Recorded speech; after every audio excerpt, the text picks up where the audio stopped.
जगह जगह फोन जा रहा है कि जहां भारतीय जनता पार्टी हारे वहां पर काउंटिंग स्लो करिए। मुख्यमंत्री के प्रमुख सचिव डीएम्स को फोन कर रहे हैं कि जहां बीजेपी हारे वहां पर काउंटिंग स्लो होनी चाहिए।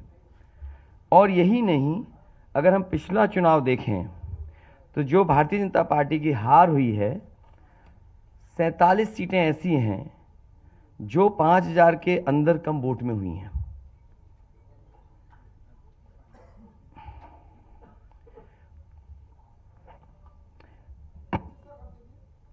सैंतालीस सीटें ऐसी हैं पिछले चुनाव की जहां पर 5000 वोट के कम फासले से भारतीय जनता पार्टी जीती है। और जो आज देखने को मिला है बनारस में कि जहां ईवीएम्स ले जाई जा रही थी, एक ट्रक पकड़ा गया, 2 ट्रक लेकर के भाग गए। अगर सरकार चोरी नहीं कर रही थी, ये वोट की चोरी जो नहीं कर रही थी, तो कम से कम बताए कि एक गाड़ी रोक ली, पकड़ी गई, लाइव है, अभी भी हम लाइव देख सकते हैं। 2 गाड़ियां क्यों भागी? अगर कोई चोरी नहीं थी, प्रशासन ने, सिक्योरिटी ने इतना इंतजाम क्यों नहीं किया? इतनी फोर्स है, अभी इलेक्शन की फोर्स गई नहीं है यूपी से, तो आखिरकार अधिकारी क्यों नहीं कर रहे थे? क्या वजह है कि बिना सिक्योरिटी, बिना इतने इंतजाम के ईवीएम्स जा रही हैं? और ईवीएम्स के बारे में ये मानना है कि किसी भी वेयर हाउस में रखी हो या किसी भी स्ट्रांग रूम में रखी हो, तो बिना प्रत्याशी के जानकारी के आप मूव नहीं कर सकते हैं। अगर आपको ईवीएम्स को मूव करना है तो कम से कम जो प्रत्याशी चुनाव लड़ रहे हैं उनकी जानकारी में होना चाहिए। और सोचिए, मुख्यमंत्री आवास से प्रमुख सचिव, मुख्यमंत्री जगह जगह फोन कर रहे हो और डीएम्स को बता रहे हो। ये घबरा गए उसी दिन जिस दिन अखबारों में कुछ जगह आया कि कहीं पार्क की सफाई हो रही है, कहीं घर की सफाई हो रही है। और आप में से वो लोग हैं जो जमीन पर घूमे हैं, जो जमीन पर चुनाव चल रहा है, वो भारतीय जनता पार्टी के खिलाफ था, जनता के अंदर नाराजगी थी। ये जो कल एग्जिट पोल आए हैं, मैं एग्जिट पोल पर बोलना नहीं चाहता था, लेकिन जो एग्जिट पोल आए हैं वो कहीं ना कहीं परसेप्शन ये क्रिएट करना चाहते हैं कि हाँ, भारतीय जनता पार्टी जीत रही है, जिससे वो चोरी भी करें, अगर वो भी ना पता लगे कि हाँ चोरी हुई है। इसीलिए अगर हमने वोट दिया है, तो मैं अपने नौजवानों से, किसानों से और आम लोगों को कहूंगा कि उतनी हमारी जिम्मेदारी बनती है कि वोट को हम बचाएं। अगर वोट नहीं गिना जाएगा तो लोकतंत्र कहां जाएगा? और ये लोकतंत्र की आखिरी लड़ाई है। मैंने कई बार कहा कि उत्तर प्रदेश का चुनाव लोकतंत्र की आखिरी लड़ाई है। इसके बाद तो जनता को क्रांति करनी पड़ेगी, तभी बदलाव आएगा। इसलिए मैं अपने पार्टी के लोगों से और जो सच्चे ईमानदार, सच्चे सिपाही हों, सच्चे अधिकारी हों, सच्चे पत्रकार हों, कम से कम आगे आएं और लोकतंत्र को बचाने के लिए खड़ा हों। और मैं अपनी पार्टी के लोगों से कहूंगा कि जब तक काउंटिंग न हो जाए तब तक कम से कम ये नजर रखें और लगातार निगरानी रखें कि कैसे वोट बचाया जा सकता है, कैसे जहां पर मशीनें रखी हैं कोई किसी का आना जाना ना हो। ये लोकतंत्र के लिए बहुत ही खतरे का समय है।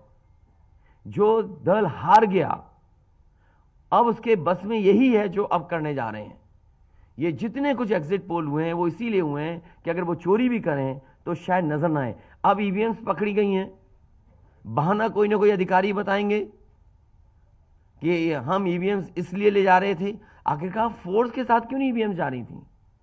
ये तो ईवीएम की एक बनारस की जो अभी भी लाइव चल रहा है वो घटना है। बरेली में एक स्ट्रांग रूम से बाहर नगर पालिका की कचड़े की गाड़ी में, जिसका नंबर UP 25 DT 9166 में 3 बक्से सील पकड़े गए।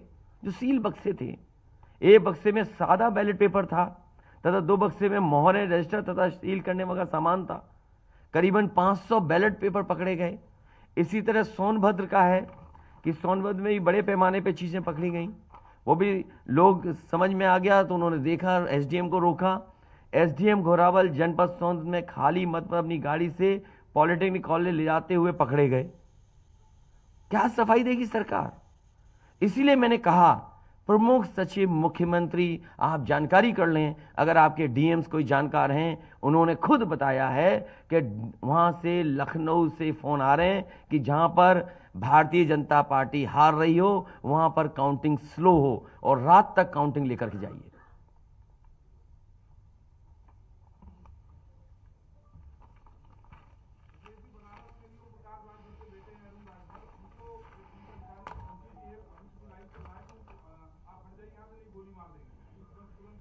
तो मैंने आपसे कहा कि ये लोकतंत्र का आखिरी चुनाव है। इसके बाद तो जिस तरीके से आजादी के लिए लड़ाई लड़ी गई थी उसी तरह की हमें और आपको क्रांति करनी पड़ेगी।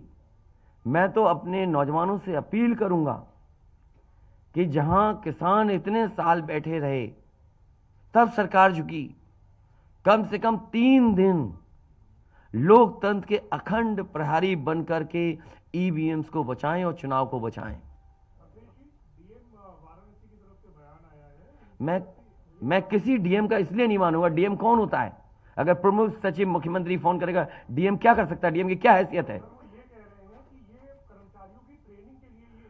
ये फिर जो प्रत्याशी लड़ने रहे थे उनको आखिरकार डीएम ने क्यों नहीं बताया? डीएम अगर ये जवाब दे रहा है तो उस डीएम से पूछिए कि डीएम ये बताओ कि तुमने जो प्रत्याशी चुनाव लड़े थे उसके बारे में क्यों नहीं बताया उन प्रत्याशियों को? ये डीएम आखिरकार किसके नीचे काम कर रहे हैं? और बनारस जैसी पोस्टिंग किसी डीएम को मिली होगी, इस डीएम को मैं भी जानता हूं। जब पहली पोस्टिंग मैंने मुजफ्फरनगर दी थी, मैं नहीं जानता हूं ये डीएम कौन है, किसकी सिफारिश पे ये मुजफ्फरनगर पहली बार गया था। बेईमानी करा रहा है ये डीएम।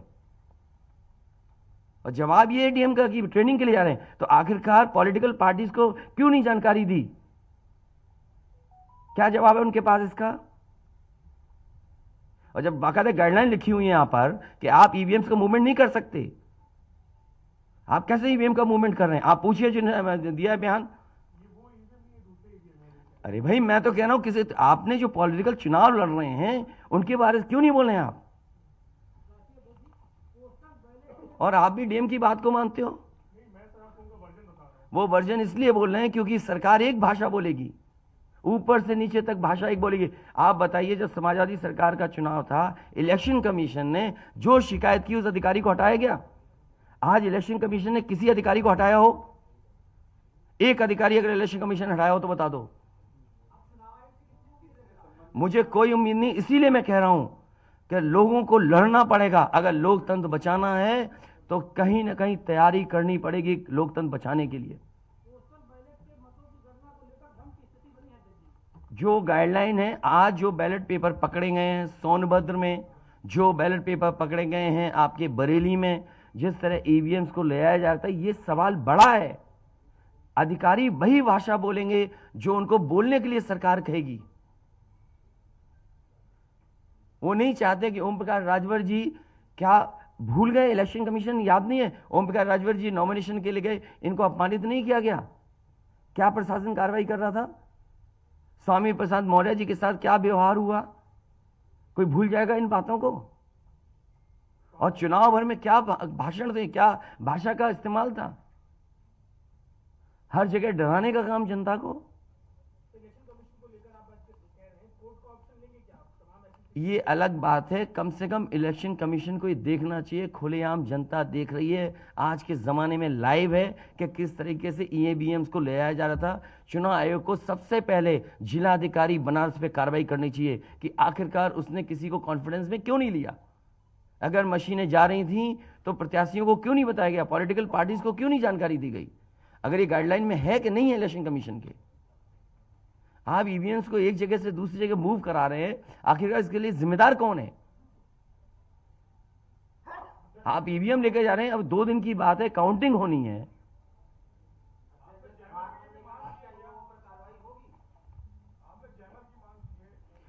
जैमर इसलिए कि कई लोग आशंका इस बात की व्यक्त कर रहे हैं कि हो सकता है कि टेक्नोलॉजी ऐसी हो जहां पर मैनिपुलेशन किया जा सके।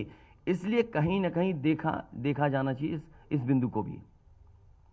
भारतीय जनता पार्टी के नेता लगातार कह रहे हैं कि ओम प्रकाश राजभर हो, स्वामी प्रसाद मौर्य हो, संजय चौहान हो, या ये कहें कि आपके साथ जो लोग आपके चुनाव में आपके साथ आए, आपके साथ चुनाव लड़े, उनको चुनाव नहीं जीतने देंगे, उनको चुनाव किसी भी कीमत पर हम हराएंगे। तो यही तो तरीका, जो लड़ रहे हैं उनके बेटे ही तो लड़ रहे हैं चुनाव, जहां की ईवीएम पकड़ी गई हैं। और भविष्यवाणी एग्जिट पोल में कैसे आ सकती है? पॉलिटिकल लीडर्स जो बातें कहें, सत्ता के लोग बैठे हुए, वो एग्जिट पोल में कैसे दिखाई दे रहा है? प्रशासन और सरकार की जो चोरी है इसमें एग्जिट पोल के टेलीविजन चैनल शामिल है। आपको ये देखना चाहिए जो एग्जिट पोल कर रहे हैं क्या मुनाफे के लिए कर रहे थे? जो कंपनियां बड़ी बड़ी, सर्वे का पैसा कौन दे रहा है उनको? और जो डेटा दिया है चैनलों को, फ्री दिया गया है कि उपहार में दिया गया है, वो अलग बिंदु है। कोई इतनी बड़ी एक्सरसाइज कर रहा है, उसका फाइनेंशियल बर्डन कौन उठा रहा है?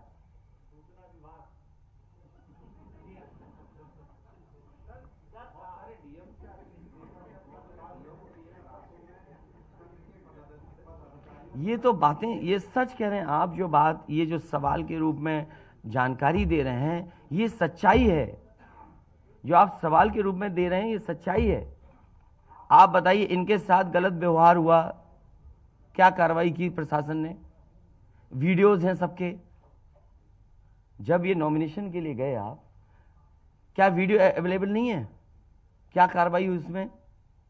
स्वामी प्रसाद मौर्य जी के ऊपर जो अटैक हुआ, उस पर क्या कार्रवाई हुई?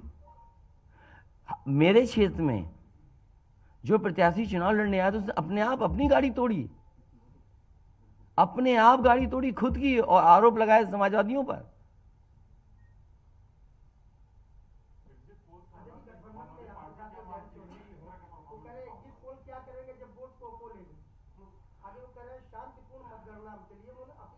नहीं, शांतिपूर्ण मतगणना के लिए तो हम भी अपील कर रहे हैं, लेकिन सावधान रहें। अगर वोट दिया है तो वोट को बचाए भी तो सही। अगर ईवीएम्स खुली सड़क पे इस तरह जाएंगी, आप क्या उम्मीद करोगे? आपके बैलेट पेपर पकड़े जा रहे हैं। आपके लखनऊ में ही एक गाड़ी पकड़ी गई थी, उसके अंदर क्या क्या था? वो कहते वो तो हर गाड़ी में टूल बॉक्स होता है। तो टूल बॉक्स में इतना बड़ा हथौड़ा थोड़ी होता है कि आप ताला तोड़ दो। वोट बचाने के लिए कहीं ना कहीं हमें एक अखंड प्रहरी की तरह काम करना पड़ेगा। और अगर हमारे किसान इतने दिनों बैठ सकते हैं, अब तो 3 दिन की बात है, 3 दिन तो बैठना ही पड़ेगा। नहीं तो ये प्रशासन के लोग बैठ करके चोरी करा देंगे, और मामूली चोरी है वोट की। ये लोकतंत्र के साथ है। लोगों को ये भूलना नहीं चाहिए आपके पड़ोसी देशों में क्या हो रहा है। इसलिए मैं ये भी गाइडलाइन पढ़ना चाहता हूं कि जो ईवीएम के मूवमेंट के लिए जो मुझे जानकारी मिली है, वो मैं आपसे पढ़ना चाहता हूं कि all polled EVMs and all reserve EVMs after the poll shall be under cover of arm police at all times. Reserve EVMs should also be returned at the same time when the polled EVMs are returned at the receipt center. Reserve EVMs shall not be kept in the strong room meant for polled EVMs. They shall be kept in another strong room meant for keeping reserve EVMs. It must be ensured that all reserve EVMs are also deposited in the strong room meant for reserve EVMs at the same time when the polled EVMs are deposited in the strong room meant for the polled EVMs. तो EVMs के लिए बिल्कुल clear कहा गया है कि कैसे क्या होना है। और भाई जांच भी कौन करेगा? अगर डीएमई जांच करेगा तो क्या उम्मीद करोगे आप उसके लिए? इसके आगे जो पॉलिटिकल पार्टी हम तय करेंगे क्या करना है। अगर हमें कोर्ट का भी सहारा लेना पड़ेगा, लेकिन उससे पहले हम अपने पार्टी के कार्यकर्ता नेताओं और जो हमारे सच्चे पत्रकार, सच्चे पुलिस फोर्स में लोग हैं या वो लोग हैं, उनसे भी मेरी अपील होगी कि कम से कम लोकतंत्र को बचाने के लिए आगे आए। कोर्ट से पहले मैं आप लोगों के माध्यम से अपील करना चाहता हूं, ऐसे तमाम लोग जो लोकतंत्र को बचाना चाहते हैं वो कम से कम आगे आए।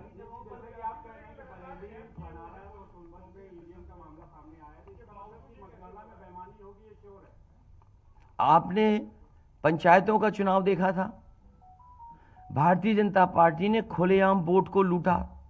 जनता को याद है महिलाओं के जो कपड़े फाड़े गए, छीने गए, महाभारत के अलावा अगर किसी ने किया तो वो भारतीय जनता पार्टी ने करके दिखाया। क्या कार्रवाई की गई उस समय बताइए? इलेक्शन जो आपका स्टेट इलेक्शन कमीशन है, शिकायतें हुई, क्या कार्रवाई हुई उनके ऊपर? क्या कार्रवाई हुई पुलिस के ऊपर? क्या कार्रवाई हुई उन लोगों जिन्होंने वोट को छीना? इसलिए मैं अपील करता हूं आपके माध्यम से, जो सच्चे पत्रकार हैं, सच्चे अधिकारी, पुलिस फोर्स, लोकतंत्र को बचाने के लोग सामने आए, जिससे लोकतंत्र बचाया जा सके। माननीय मुख्यमंत्री जी, ये जो घटनाएं हो रही हैं, ये हताशा और निराशा जो है वो पराकाष्ठा है। आप क्या ऐसा कुछ होगा क्या समाजवादी मैं नौजवानों से विशेष अपील करूंगा, और इसलिए अपील करूंगा, मैंने वो तस्वीरें देखी कि नौजवान वोट डालने के लिए लोकतंत्र में कैसे निकल पड़ा। अगर उसने वोट डाला है तो कम से कम वो वोट बचाए। अपना कैसे वोट बचाएगा? गिनने से कैसे गिनती में लाएगा? और ये कोई ये मामूली घटना नहीं है। जो लोग लोकतंत्र पर भरोसा करते हैं उनके अंदर आक्रोश होगा, ऐसा नहीं है कि गुस्सा नहीं होगा उनके अंदर। इसीलिए मैंने कहा कि 5,000 के अंतर में सीटें जो जीती गई थी भारतीय जनता पार्टी की, वो 47 हैं। और मैंने इसीलिए कहा कि प्रमुख सचिव मुख्यमंत्री जिलाधिकारियों को फोन कर रहे हैं कि काउंटिंग स्लो की जाए, और बैलेट के लिए हम लोगों ने अपने प्रत्याशियों को और जो एजेंट्स हैं हमारे इलेक्शन एजेंट्स, उनको समझाया है कि बैलेट को किस तरीके से काउंट करना है, कैसे रखे जाएं, उन सब को समझाने का काम किया। और आप में से जो लोग बनारस गए होंगे वो जानते होंगे कि बनारस साउथ समाजवादी पार्टी जीत रही है, अयोध्या समाजवादी पार्टी जीत रही है। ये घबराहट है बीजेपी को। पवन पांडे जीत रहा है, ये घबराहट है। किशन दीक्षित जीत रहा है, ये घबराहट है बीजेपी को। नहीं, वो अलग बात है, पान भी खाया। और भाषा नहीं देखी आपने? क्या प्रवक्ता की बात करते? कौन है ये चीज प्रवक्ता? कोई प्रवक्ता की बात नहीं करेंगे। क्या प्रवक्ता उठा लाए आप किसी गली मोहल्ले से? क्या प्रवक्ताओं की बात करते हो आप? इतने सीनियर जर्नलिस्ट बनते हो आप अपने आप को। ये मामला सीरियस है, क्या प्रवक्ता बताएगा? इलेक्शन कमीशन क्यों नहीं बता रहा? ये खुलेआम ईवीएम घूम रही हैं। कोई आश्वासन नहीं दिया। हो सकता है हमारी प्रेस के शायद कुछ जागे। ये यूपी के हैं सब, और कहां के हैं इलेक्शन कमीशन के लोग? रिटर्निंग ऑफिसर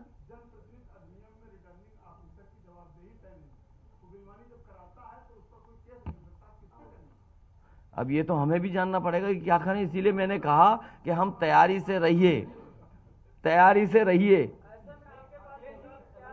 ऐसे तो किसी पे कार्रवाई नहीं कर सकते। हाँ, जिम्मेदारी तो अच्छा इलेक्शन कमीशन की जिम्मेदारी है कि निष्पक्ष चुनाव। इतना बड़ा कमीशन, हम क्यों कह रहे हैं कि इलेक्शन कमीशन की जिम्मेदारी है? क्यों उसको इंडिपेंडेंट बनाई गई ये बॉडी? ये सब जो आपके माध्यम से हो रहा है वो सब लाइव है। जो ये चीजें हो रही हैं सब लाइव है, सब शिकायतें की जाएंगी, सब देंगे। अभी तो अभी कहो तो अभी लाइव दिखा दें। जब आपको बुलाया है, मैंने तकलीफ दी आपको, इसके बाद हम लोग अपना लिखेंगे।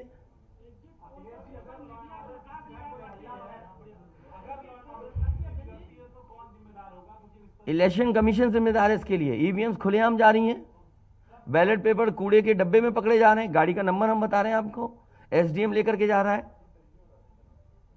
और मैं तो कहूंगा कि चुनाव, हमारे जितने भी समाजवादी लोग हैं कानून व्यवस्था को मानते हुए शांतिपूर्ण रहें, लेकिन जिम्मेदारी सरकार की भी तो है। ये जिम्मेदारी इलेक्शन कमीशन की नहीं है, सरकार की नहीं है। आप अगर पूरी सुरक्षा के साथ उन ईवीएम्स को ले जाते, जो प्रत्याशी चुनाव लड़ रहे हैं उनकी जानकारी में लेकर के जाते हैं, तो किसको आपत्ति थी? ये तो पकड़ी गई हैं। अगर चोरी पकड़ी गई है तो चोरी पकड़ी को पे आप कानून व्यवस्था की बात करोगे? आप तो नहीं सुनी जाएगी। तो समाजवादी पार्टी हर रास्ते को अपनाएगी जहां पर लोकतंत्र को बचाया जा सके। वो जरूरी है। जहां जहां चुनाव हुए हैं, बंगाल में, तमिलनाडु में या किसी भी प्रदेश में, प्रत्याशी और उनके लोगों ने जगह जगह बैठ करके दिन रात पहरा दिया है। अखिलेश जी, निष्पक्ष तरीके से अगर चुनाव होता है तो समाजवादी पार्टी कितनी सीटें आने की उम्मीद है? मैं अभी भी कह रहा हूं, टारगेट हमारा फिक्स था, हमारा गठबंधन 300 के करीब पहुंच जाएगा।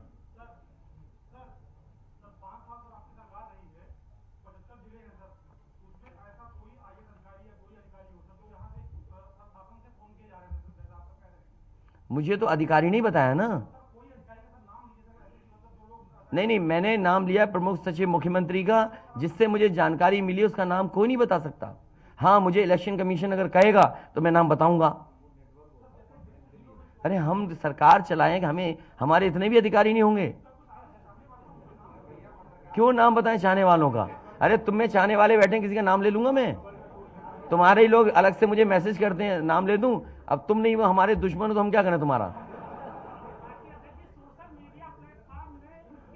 अरे बहुत सारे हैं जो हमें पर्सनल मैसेज भेजते हैं, तो क्यों नाम उनके ले दूं मैं? क्या चीज? अरे नए हो पत्रकार यार, बहुत सीनियर नहीं हो तुम। अपना परिचय दे दो, सब जान जाए आपको। जाने कौन सा ये एनबी है?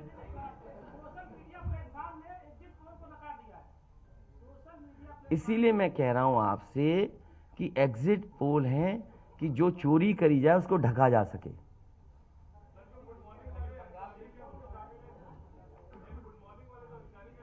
नहीं, अगर ओम प्रकाश राजभर जी से पूछना चाहो तो उनसे ही पूछ लो,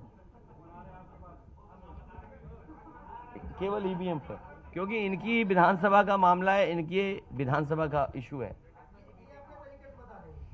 देखिए, जैसा कि अभी हमारे एक साथी ने कहा कि माननीय अखिलेश यादव जी के साथ जो लोग हैं, चाहे संजय चौहान जी हों, चाहे ओम प्रकाश राजभर हों, चाहे स्वामी प्रसाद मौर्य हों, हम उनको जीतने नहीं देंगे। आप ही की तरफ से आया ना बात? आप ही नहीं, ये पूरे प्रदेश में गूंज रही है बात। और भारतीय जनता पार्टी हम लोगों के गठबंधन से घबरा गई है, और बनारस जैसे प्रधानमंत्री जी अपनी इज्जत बचाने के लिए गली गली घूमे हैं। ये मैं कह रहा हूं, गली गली घूमे हैं, जिलेवार 75